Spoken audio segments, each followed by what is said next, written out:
The imperial guards found him trembling in the wine cellar of an abandoned villa, clutching a small vial of poison in his shaking hand. He wasn't a traitor, nor a thief, nor some faceless enemy of the state. He was Sporus, barely 20 years old. Once he had walked the marble halls of Rome as an empress. Now he stood on the edge of death, choosing suicide over the fate that awaited him in the Colosseum at the whim of the new emperor.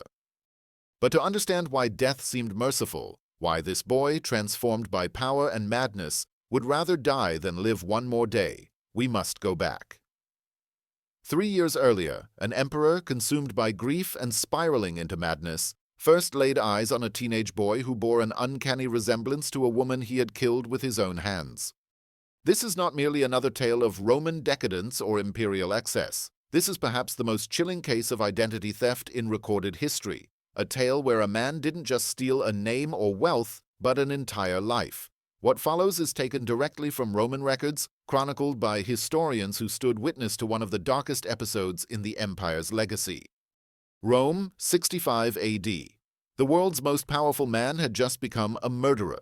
Not through war, not by political execution. Those were daily affairs in the empire. No, this murder was personal. Nero, emperor of Rome, had killed his wife Poppaea Sabina with his own hands. Some sources claimed it was a single vicious kick to her pregnant belly. Others told of a prolonged beating that left her bleeding out on the marble floor. The patients arrived too late. Even for a divine emperor, there was no reversing death. Poppaea was not just another wife. She was Nero's obsession, his muse, the only person, some believed, who mirrored his delusions of grandeur. Writers of the time described her as possessing a beauty so rare it bordered on the supernatural. Hair like strands of golden light, skin pale as ivory, and eyes, wide doe-like eyes that poets compared to Venus herself. But Nero's grief was not the mourning of a broken man. It was the fury of a god who believed the universe had wronged him. To lose Poppaea was not just tragic, it was insulting. A boundary had been drawn, and Nero, raised to believe himself divine, did not accept boundaries. His reaction shocked even the cynical Roman aristocracy. He refused the standard cremation rites. Instead, he had her embalmed with more spices than Arabia produced in a year. Her corpse was dressed in regal finery, sealed inside a crystal sarcophagus, and placed where Nero could visit her. Servants later whispered of seeing the emperor speak to her lifeless body, asking for her advice on affairs of state, setting places for her at dinner, weeping over her cold hands. Sleep eluded him without wine laced heavily with poppy. He woke screaming her name, convinced she was calling to him from another room. Food lost all taste unless prepared exactly as she preferred it. Her quarters were preserved down to the position of her hairbrush. But most disturbing of all, Nero began to see her face everywhere. In the shy glance of a serving girl, in the profile of a senator's wife, in the shadows cast by torchlight. He would interrupt state meetings mid-sentence, struck by a flash of recognition in some stranger's face. On more than one occasion, he started Roman women by grabbing their chins and turning their faces toward the light, desperate to see his beloved resurrected. The court waited, hoping his madness would fade, but instead it deepened. Nero commissioned hundreds of portraits of Poppaea, demanding that artists not merely reproduce her features, but capture her soul. When they failed, as of course they did, he lashed out. Some were beaten, others he merely dismissed with tears and rage. But no painting or sculpture could fill the void. Then everything changed. Late in the year 65 AD, during an otherwise mundane session reviewing bureaucratic appointments, a boy was brought before him, a newly promoted freedman to be approved for minor clerical duties. The emperor barely glanced at him at first, then he froze. The court held its breath. Nero rose from his seat, scrolls falling from his lap. The boy, perhaps 15 years old, had Poppaea's eyes. Not a resemblance, not similarity. The same haunting, deep-lashed, amber-flecked eyes that had mesmerized Nero from the first day he met her. The same fragile cheekbones, the same hesitant tilt of the head. The room went silent as Nero approximated, circling the boy like a lion studying prey. But this was not rage. It was something far worse. Hope. Mad, radiant, desperate hope. "What is your name?" Nero whispered. "Sporus, divine Augustus," the boy replied. "I am Sporus." At the moment Sporus answered the emperor, voice steady but eyes wide with terror, his fate was sealed. The man standing before him, ruler of the greatest empire in the world, was no longer entirely sane. Nero's expression, described by one court historian as A man who believed he had cheated death revealed the twisted joy of a tyrant who saw in this trembling boy not a person but a vessel, an empty chalice waiting to be filled with the ghost of a dead empress. Sporus was no ordinary slave. Born within the palace walls to a Germanic servant who died in childbirth, he had grown up in the shadows of power. Raised among the sons of freedmen and minor courtiers, he had received an education that included Latin, Greek, mathematics, and rhetoric. His gentle features and sharp mind marked him for administrative service rather than manual labor. But all that, the promise, the identity, the very personhood of Sporus, was erased the moment Nero decided he would become something else. Or rather, someone else. The emperor dismissed the rest of the day's affairs with a wave of his hand and commanded his personal physicians to be summoned immediately. "Prepare your finest chambers," he said, eyes fixed on the boy like a craftsman eyeing raw marble. "And bring your sharpest instruments. We have work to do." What followed was not an immediate descent into surgery. Nero was a performer at heart. The transformation of Sporus would be methodical, calculated, ceremonial. For days, the boy was kept in luxurious chambers adjacent to Nero's own. No chains bound him, yet he was a prisoner all the same. He was examined by the emperor's physicians, measured, produced, sketched. Artists who had once painted Poppaea were brought in to make comparisons, studies in profile, in shadow, in movement. They marked the angles where Sporus aligned with the dead empress and where he fell short. Nero pored over the results like a scholar interpreting sacred scripture. Where the bone structure was too coarse, notes were made for adjustment. Where gestures deviated from memory, they were flagged for correction. But this wasn't merely about the body. Nero was determined to resurrect the soul of Poppaea, and he believed he could train it into the flesh of this young man.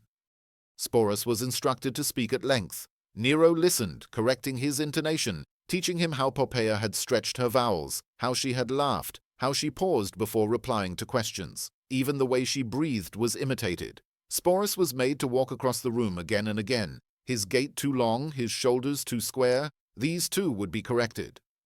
He was forbidden to speak his name. Servants addressed him only as lady or mistress. His simple tunics were replaced with silk robes in Poppaea's favorite shades, deep violet, pearl white, seafoam green.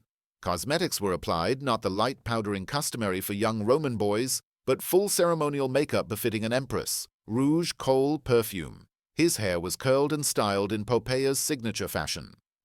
Can you imagine waking each morning and looking into a polished bronze mirror to see not your own reflection, but the face of someone else slowly imposed over yours? Sporus, those who served him said, moved like a ghost. He spoke little, ate less, submitted to every demand with number compliance. There were no screams, no tears, only the hollow obedience of someone who understood the price of disobedience. He knew now what Nero intended. The emperor no longer spoke in riddles or whispers. He boasted openly. Sporus would be remade, not symbolically, not emotionally, but physically. Castration was not unheard of in Roman society. Eunuchs served in various ceremonial and domestic roles. But what Nero envisioned was something entirely different, a full transformation. His doctors were ordered not simply to remove, but to reconstruct, to reshape the body of a teenage boy into something resembling a woman. And they obeyed, not out of conviction, but out of fear and greed. Refusal meant execution. Success meant unimaginable rewards. On the eve of the operation, Nero came to Sporus's chamber carrying a small wooden box. Inside was a ring, Poppaea's wedding ring, a massive emerald surrounded by pearls. "Tomorrow," the emperor said, slipping the ring onto Sporus's slender finger, "you will be reborn. You will become who you were always meant to be, and I will love you as I loved her."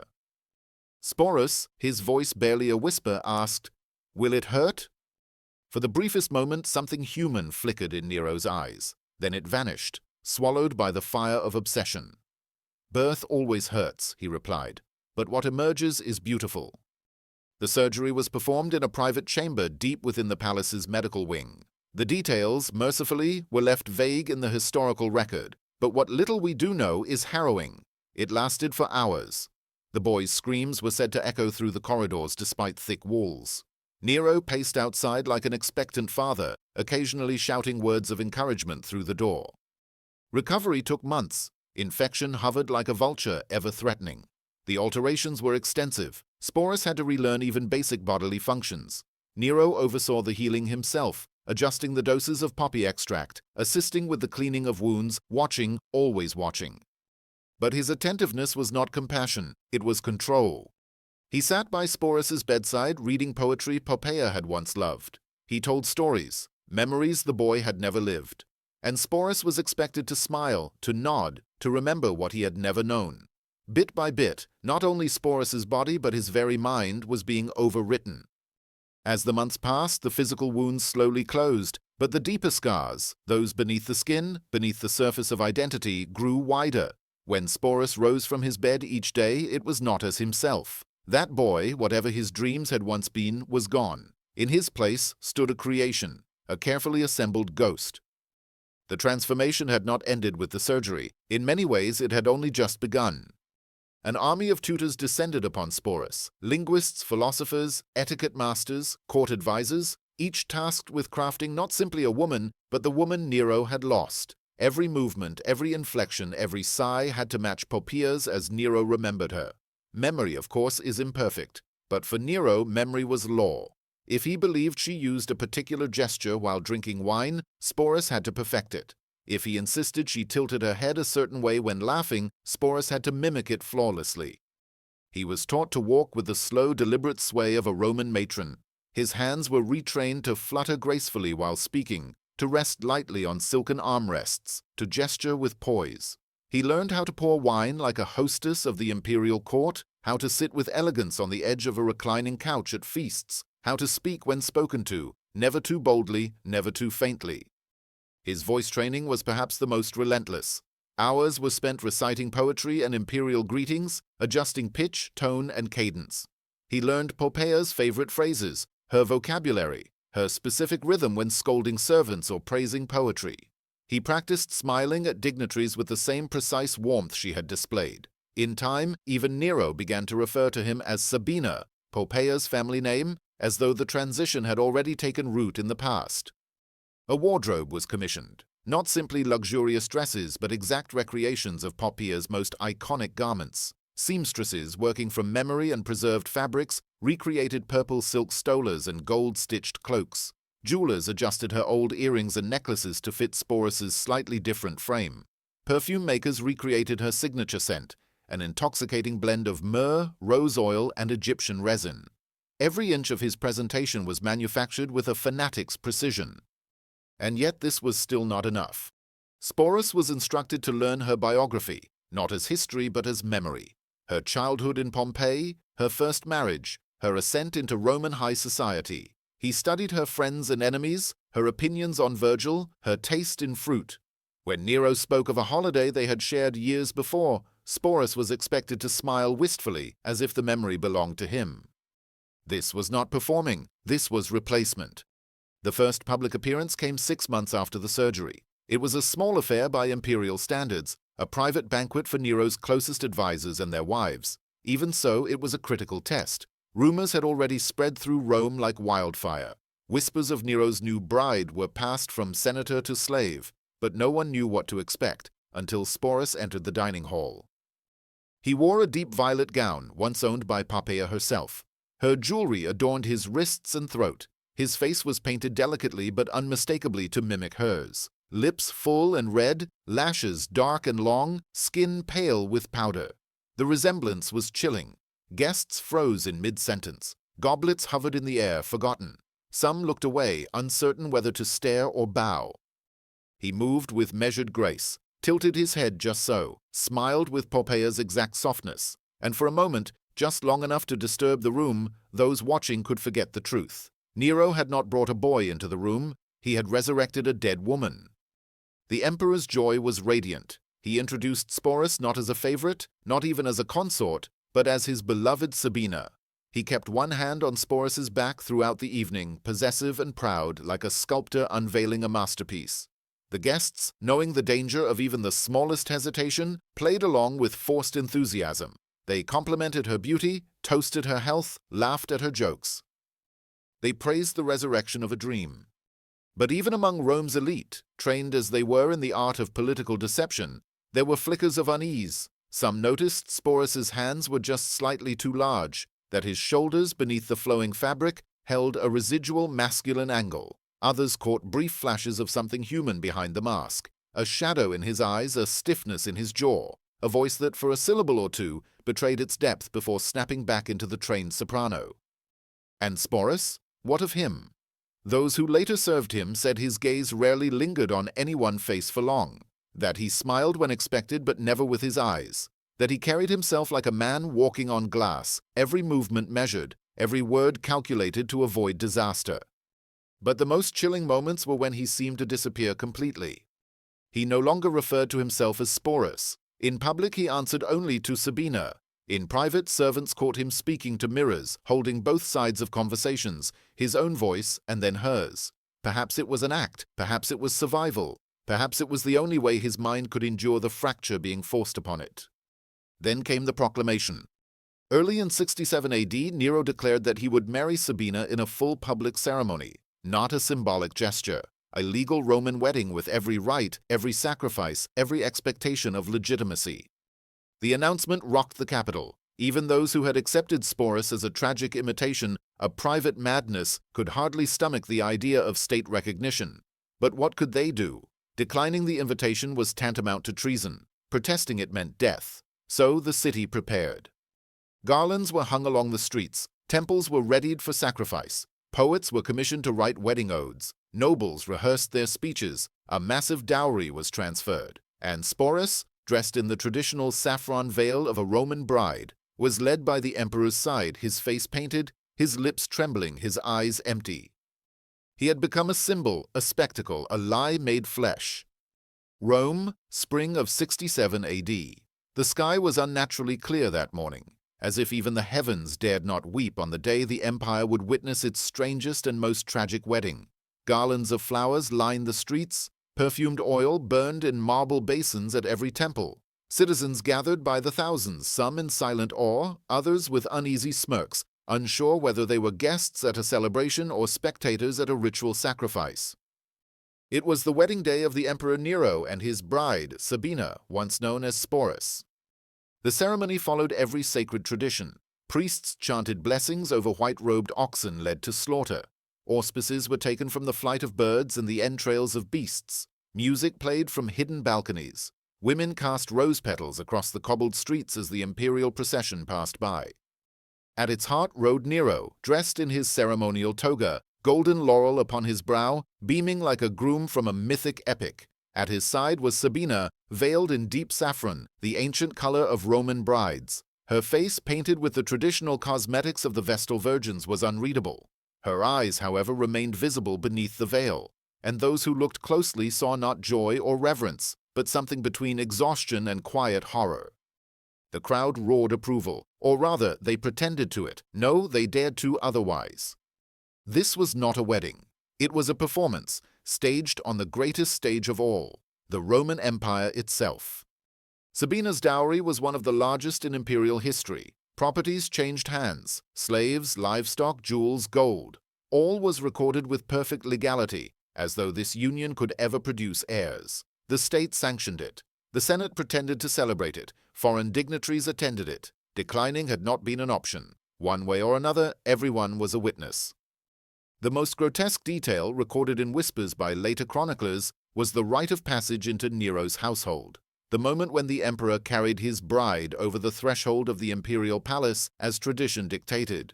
Sporus, Sabina, was lifted into his arms like any newlywed woman. But there was no joy, no laughter, no surprise, just the quiet rustle of silk and the heavy silence of a soul being buried beneath ceremony.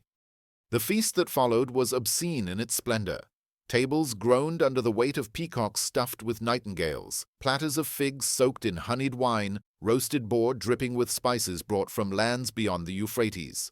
Nero had spared no expense. Entertainers performed pantomimes, poets recited odes to eternal love, and slaves costumed as gods and goddesses moved among the guests bearing trays of delicacies and gold-leafed grapes. Throughout it all, Nero remained at Sabina's side. His hand never left hers. His eyes never wandered. He kissed her fingers, whispered in her ear, laughed as though truly happy. To the casual observer, it might have appeared to be love. But those who knew, the senators, the generals, the priests, understood the horror unfolding before them. They smiled, toasted, applauded. What choice did they have? Some even offered gifts, delicate bracelets, fertility charms, statues of Venus and Mars. Whether such tokens were mocking, desperate, or merely compliant, no one could be sure. Sporus remained silent through most of the event. He smiled when expected, nodded when addressed, responded in soft, trained tones when Nero encouraged him to speak. But his silence carried a presence heavier than words. Witnesses noted that he sat perfectly still, hands folded with unnatural precision, every movement choreographed. Only once did a guest describe seeing the bride's hand tremble slightly as Nero praised her to the crowd. Someone called it the tremor of joy, others knew better. Behind the mask of a Roman empress was a boy who had not chosen to be there, who had been cut, sculpted, trained, costumed, until even his own reflection no longer belonged to him. After the guests departed, after the music faded, after the final wine cup was drained, the doors to the imperial chambers closed. And what happened behind them is lost to history. But one can imagine Nero still clinging to the illusion that he had undone death itself, and Sporus lying in silks that had once belonged to a dead woman, expected to perform not just as a wife, but as a ghost, and memory, a mirror. The wedding was not the end of the transformation, it was the coronation of it. From that day forward, Sporus lived as Sabina in every possible sense. The title of Augusta, Empress, was conferred upon him. Official documents referred to Nero and Sabina as husband and wife. In public, they appeared together at games, at festivals, at religious ceremonies. In the theater, Sabina sat in the imperial box beside the emperor. When traveling through the streets of Rome, it was Sabina's litter that followed Nero's, draped in purple and guarded by soldiers. The people of Rome were fascinated. Some laughed behind closed doors, others whispered of sorcery, but none denied the power of the performance. And that is what Sporus's life had become, a performance, a never-ending masquerade from which he could not exit. Each morning he awoke in Poppaea's old chambers, surrounded by her furniture, her portraits, her scent. Her slaves, once assigned to the true empress, now dressed and painted him with the same careful rituals. His hair was styled in her favorite braids, her cosmetics applied to his face, her jewelry clipped to his ears. He was spoken to as if he was she. And over time, something in Sporus began to break, or perhaps to vanish. Servants began to speak of odd behavior, moments when Sabina would speak to herself in mirrors, using two voices, one low, one high. Periods when she would sit motionless for hours in the garden, staring at nothing. A stillness that was not peace, but numbness and trance. When Nero asked her to laugh at a joke only Poppaea would understand, she laughed. He cue. When he spoke of memories, she nodded, even if she'd never lived them. She had become what he demanded, a perfect echo. But echoes cannot sustain themselves. They don't live, they only reflect. For most of Rome, the wedding of Emperor Nero and Sabina faded into the stream of imperial eccentricities, a footnote in a long list of decadence. But for Sporus, it marked the final burial of his name, his voice, his memory. From that day forward, there was no waking hour that was not a performance, no moment, public or private, when he could lay aside the mask that had been surgically fused to his skin. He was no longer a person, he was a memory made flesh.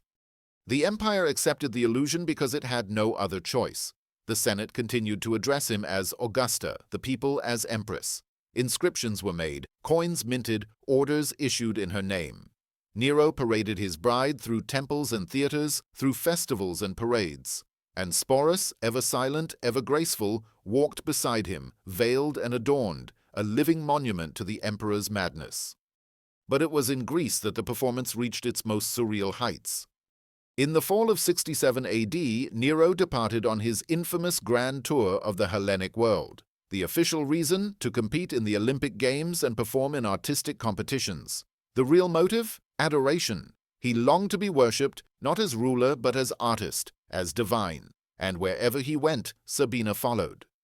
Cities were ordered to greet her with the honors due to an empress. Priests were commanded to offer blessings for her health and fertility. Ironic, grotesque rituals directed at a surgically altered youth who had been robbed of all agency. Sporus presided over banquets, stood beside Nero as he accepted olive crowns for theatrical performances, and participated in religious ceremonies as the emperor's sacred consort. In Olympia, Greek priests invoked the gods for the couple's future children, speaking as though the impossible could be made real by mere flattery. Nero wept with joy. Sporus said nothing. He could not. because even in private the illusion was never dropped. Behind palace walls, beyond the golden arches of rented villas and perfumed gardens, Nero expected Sabina to be not just a companion, not merely an ornament, but a wife, in every sense. The intimacy he demanded was not carnal alone, but spiritual, emotional, performative. He whispered to Sporus as though Poppaea had returned from death. He recalled stories from their past together, stories that Sporus had never lived, and expected responses that matched the dead woman's tone, her phrasing, her humor. And Sporus, always watching, always calculating, gave him what he wanted. He laughed at Nero's memories. He echoed Poppaea's warmth. He used her words. He did it all with trembling precision, because failure was unthinkable. Not because Nero would beat him, physical violence might leave marks, but because Nero, when disposed, became cold, silent, absentee, and for someone whose entire existence depended on the emperor's favor, that coldness was unbearable. Historians write of this period with a strange blend of amusement and revolution, but few dwell on the internal devastation of the boy behind the mask. In the public records, he becomes an enigma, a curiosity, an ornament on Nero's arm. But in the whispers of palace slaves, in the scrawled memoirs of senators' wives and visiting dignitaries, another image emerges. A boy adrift, living in constant fear, retreating deeper and deeper into the only safety left to him, the role. By the time they returned to Rome in early 68 AD, Sporus was no longer merely playing Poppaea. He believed he was her. Or rather, he had to. Servants reported that Sabina would sometimes rise before dawn and spend hours staring into her polished bronze mirror, whispering old phrases to herself, practicing expressions, repeating old conversations. On occasion, she would lapse into long monologues in two voices, hers and Nero's, as though rehearsing a dialogue that had never really happened. When questioned, she would deny it, always with a sweet smile, always perfectly poised. The duality inside her had become unmanageable, and so she buried it. There was no more Sporus. There was only Sabina. But while Sporus vanished, the world around Nero began to crumble. Rebellions spread across the empire. In the western provinces, Galba raised an army and declared himself emperor. The Senate, once cowed, now whispered openly of treason. The Praetorian Guard, Rome's elite protectors, began to shift allegiance. Nero, once adored, now inspired only weariness and fear. Through it all, he clung to Sabina like a talisman. When advisors fled, Sabina stayed. When generals betrayed him, she stood by his side. Even in moments of despair, when Nero alternated between manic declarations of vengeance and weeping self-pity, Sabina sat quietly beside him, offering the presence of someone who could no longer choose to leave. Then came the final days. As Nero fled Rome in disguise, with only a handful of loyal slaves and guards, Sporus, Sabina, went with him. The emperor's palace had been looted, the Senate had condemned him, and the guard had sworn allegiance to Galba. Nero was no longer emperor, he was a fugitive, but in his mind he was still Caesar, and Sabina his wife. They took refuge in a crumbling villa outside the city. For days, Nero wandered the corridors in silk robes, barefoot, muttering to himself. He imagined grand escapes to the east. He wrote verses about glorious suicides. He paced like an actor rehearsing the final act of a tragedy. And Sporus? He remained silent, watching, waiting, trapped. Witnesses later described Nero as becoming increasingly unhinged, begging Sabina to die with him, whispering that they should be remembered as lovers from myth, Orpheus and Eurydice, Achilles and Patroclus. Even in madness, he clung to the fantasy. When the imperial guards finally closed in, when the last door creaked with the weight of inevitability, Nero turned to Sporus and wept. "My only love," he whispered, "my resurrection." And he asked him to begin the ritual mourning. Sporus, obeying for the last time, sang the funeral lament that Poppaea might have sung had she lived to see her husband fall. Then he helped him die. He guided Nero's shaking hand to the blade. He held it as it pressed to the emperor's throat. And when the final breath left the man who had shaped, stolen, and consumed his life, Sporus did not cry. He simply stood in silence. The emperor was dead. Rome exhaled. News of Nero's suicide spread through the empire like wildfire across a drought-starved field. To many, it was a relief. To the Senate, an opportunity. To the provinces, a power vacuum. But to Sporus, still draped in the embroidered mourning veil of a widow, it was the death of the only man who had ever known him. Not loved, not saved, but known. For a brief flickering moment he was free. But not for long. He had not escaped as Sporus. He had survived as Sabina, the empress in form if never in truth. And in a world where symbols held more power than lives, Sporus became something worse than a captive. He became a trophy. The new emperor Galba was a stern, grey spectre of a man, rigid in law, humorless in command. He had no interest in Nero's theatrics or lovers. But Rome was hungry for reminders of its recent trauma, and Galba, always wary of the public mood, allowed the presence of Sabina at court for a time, as a grotesque curiosity. Sporus was paraded at public events, seated far from the throne but always visible, his silence more eloquent than any speech. Where once he had been a mirror for one man's madness, now he reflected the shame of a nation. The whispers returned. Roman citizens, once too afraid to speak, now joked cruelly of the boy wife, the dead woman's shadow, the empress with no womb. The nobility, who had applauded his wedding out of fear, now snickered behind their goblets at the walking monument to Nero's descent. No one asked how he felt. No one wondered what it meant to live inside someone else's death. They simply watched and waited and whispered. But Galba's reign was brief. After barely 7 months in power, he was assassinated, cut down in the Forum by his own troops. His blood had barely cooled when Otho, a former ally of Nero and a man with ambitions as wild as the Tiber in flood, took the purple. And with him, once again, came Sporus. But not as a widow, not as a victim. As a possession. Otho, more decadent than his predecessor, had once been married to Poppaea himself, before Nero stole her. Now, with Nero and Poppaea both gone, he took what remained, the echo, the mask, the surviving fragment, Sporus. Historians disagree on whether Otho kept Sporus out of political spite or perverse desire. Some say he believed that reclaiming Sporus would symbolically undo Nero's violation, an act of imperial restitution. Others believe Otho too became entranced by the illusion, by the beauty molded through madness. Whatever the reason, Sporus found himself once again under lock and veil, dressed in imperial colors, spoken to in soft tones and sharp commands. And so the nightmare repeated itself. New clothes, new titles, new rituals. The man who had cradled Nero as he died now lay beside his successor, this time not as Poppaea but as a souvenir. If Sporus cried at night, no one recorded it. Otho's reign lasted less than 3 months. He was defeated by Vitellius at the Battle of Bedriacum and, facing humiliation, took his own life in what he claimed was a noble Roman suicide. Once again, Rome turned and Sporus remained, always behind the throne but never far from the center of attention. Vitellius, coarser and more cynical than either Nero or Otho, viewed Sporus with open mockery. To him, the empress was not a ghost or symbol, but a joke, a creature to be used, paraded, humiliated. He devised a public spectacle so depraved that even Rome, seasoned in blood and obscenity, recoiled. Vitellius planned to stage a mock wedding, this time with himself as the groom and Sporus as the bride, not in private, not among senators, but in the Colosseum before thousands. He would have Sabina dressed in bridal white, adorned in jewels torn from Nero's treasury, and march down the arena floor like a sacrificial lamb. The plan, according to one historian, was to follow the wedding with a brutal public rape, an act of dominance wrapped in theater, watched by cheering crowds as entertainment. The announcement caused shock even among Rome's jaded elite. Some murmured that this was beyond cruelty, that even the blood-stained sands of the arena were not fit for such madness, but no one dared stop it. Except Sporus. Whether from terror, dignity, or the final smoldering ember of selfhood, Sporus made a choice.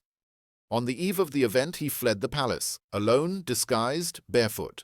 Some say he escaped through the help of a sympathetic servant. Others claim he simply walked out unnoticed, his face too familiar to be questioned.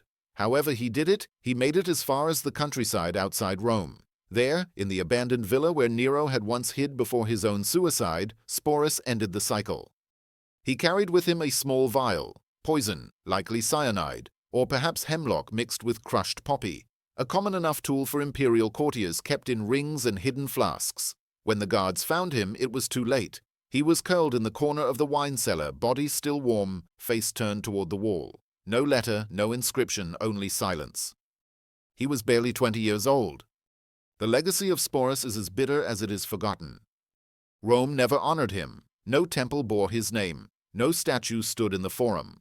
His image appears only in passing, carved into bas-reliefs where he is never identified, or mentioned in court memoirs as a curiosity. His story was treated as a footnote to other louder lives. The boy who was transformed into a ghost, loved as a memory, passed from hand to hand like a relic of madness, disappeared without ceremony. And yet, his life lingers in the silence between words, in the gaps of the record, in the horror of what the empire could do to a soul it refused to see. Sporus did not die a man, nor a woman, nor an empress, nor a slave. He died as a mirror, cracked, discarded, and buried. To truly understand the tragedy of Sporus, one must look beyond Nero, beyond the cruelty of a single man, beyond the madness of a single emperor. The Roman Empire did not create monsters by accident. It carved them, painstakingly, proudly, with laws, rituals, and myths as its chisels, and it gave them stages so that the entire world could applaud. Rome in the 1st century AD was a civilization obsessed with masks. Not just literal ones as worn by actors on stage, but societal masks, roles that were assigned, expected, demanded. To be Roman was to perform. Whether senator, soldier, priest, or slave, you did not live as yourself, but as a part in a great civic play. You spoke as a Roman, walked as a Roman, died as a Roman, and every role had its script. There was no greater stage than the imperial court. Within the marble halls of the Palatine Hill, identities were currency. Names changed with titles. Freedmen became masters. Eunuchs became generals. Slaves became lovers. And sometimes, like Sporus, empresses. The court was a fever dream of shifting roles and blurred boundaries, and at its center sat a man who believed himself to be not only emperor, but artist, god, and myth incarnate. But Nero did not invent the idea of reshaping people into symbols. He only perfected it. Long before Sporus, Rome had a history of using bodies as metaphors. Triumphs were held where conquered kings walked in chains before cheering crowds, reminders of Roman power. Enemies of the state were executed publicly in stylized rituals, sometimes dressed as animals, gods, or legendary traitors. Even in death, their punishment had to be theatrical. The imperial cult turned this into a theology. Emperors were not merely rulers, they were divine avatars, capable of shaping the very fabric of existence. If a god-emperor willed that a boy become a bride, then it was so. The laws bent, the words shifted, the rituals adjusted. No resistance could stand against divine narrative. Sporus was a victim not only of Nero's madness, but of Rome's willingness to follow that madness wherever it led, so long as it was adorned in silk, bathed in incense, and sanctioned by power. Even the Roman understanding of gender and identity was more fluid and more brutal than we often imagine.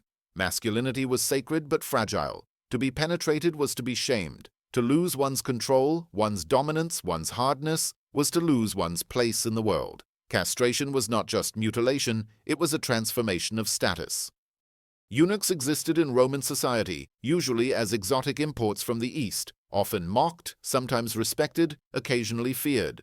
But a Roman boy, native, Latin-speaking, educated, being surgically turned into a woman for imperial desire, that was unprecedented. That was sacrilege and performance in one. And yet, it was tolerated. Because Rome had a deeper hunger than morality. It hungered for spectacle. Bread and circuses, blood and pageantry. Whether it was gladiators tearing each other apart or emperors marrying the dead, the people watched, not always approving, not always cheering, but always watching. And watching was enough. In many ways, Sporus was the perfect Roman creation. He was young, beautiful, tragic. He embodied both purity and perversion. He was a sacrifice and a celebration. He was the empire's reflection, not its shame but its truth, polished and paraded. The fact that no one stopped what was done to him was not apathy, it was complicity. Rome had long ago made peace with cruelty so long as it was clothed in ritual. Even the historians who recorded his life, Suetonius, Cassius Dio Tacitus, did so with cold detachment. They described him as a curiosity, a symbol of Nero's madness, a mock wife. They did not ask if he suffered, they did not question his pain. To them, he was not a person who endured violence, but an artifact of excess. The cruelty of history is not only in what it records, but in what it refuses to name. Sporus is never given a voice. No letter survives, no memoir, no words. He exists only through the gaze of others, emperors who possessed him, crowds who jeered at him, chroniclers who catalogued him. And that perhaps is the final violence. to be remembered not as a human being but as a metaphor. Because metaphors do not scream. They do not resist. They only endure. But what would Sporus have said if he had been allowed to speak? Would he have wept for the boy he once was, studious, bright-eyed, unaware of what lay ahead? Would he have cursed Nero or mourned him? Would he have spoken of the nights when he almost believed he was Poppaea because it was easier than fighting the illusion? Would he have asked why no one stopped it? Or perhaps he would have said nothing at all. Perhaps the silence we inherit in the records is not an absence, but a legacy. A final act of defiance. A refusal to perform, even in death. History, when left untouched, becomes dust, but some stories linger, not because they were preserved, but because they haunt the places we forget to look. Sporus was buried in no known tomb. His name is not carved on triumphal arches nor sung by poets. His face is lost to time, and yet in the fractured mirror of Rome's legacy, its reflection appears, blurred, trembling, undeniable. Today few know his name. Feelings still speak it without irony. When Sporus is mentioned in modern texts, it is almost always as an afterthought, a strange footnote in Nero's biography, a boy wife, a living ghost, a tragic oddity. The tragedy is never explored. The trauma is never voiced. But we must ask ourselves, why? Perhaps because his story confronts something we would rather not see, the weaponization of identity, theft of personhood, the state-sanctioned destruction of the self for the comfort, fantasy, or power of another. We like to believe we have evolved, that we no longer rewrite people against their will, that we no longer sculpt flesh to suit another's grief, that we would never stand in crowds and applaud the erasure of someone's soul simply because the lighting was beautiful and the spectacle dazzling. But Sporus is not ancient, he is timeless. His story echoes wherever identity is denied, wherever bodies are reshaped by violence, by expectation, by force, wherever someone is told, "You are not who you say you are who I need you to be." His tragedy lives in the silence of erased names, in stories written by victors who see pain as ornament, in all those whose stories were turned into metaphors before they were ever allowed to be lives. And yet, even amid all the cruelty, there is a strange, aching kind of beauty in remembering him now, not as Nero's bride, not as Poppaea's shadow, but as a boy who endured the full weight of an empire's madness and left behind a question that still burns. What happens to a person when the world decides they are not allowed to be real?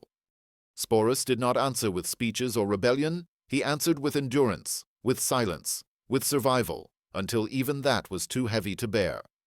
He was never meant to be remembered. But here we are, 2,000 years later, in a world rebuilt on empires old and new, still speaking his name. Not as curious, not as a joke, but as a mirror, one we are finally brave enough to look into.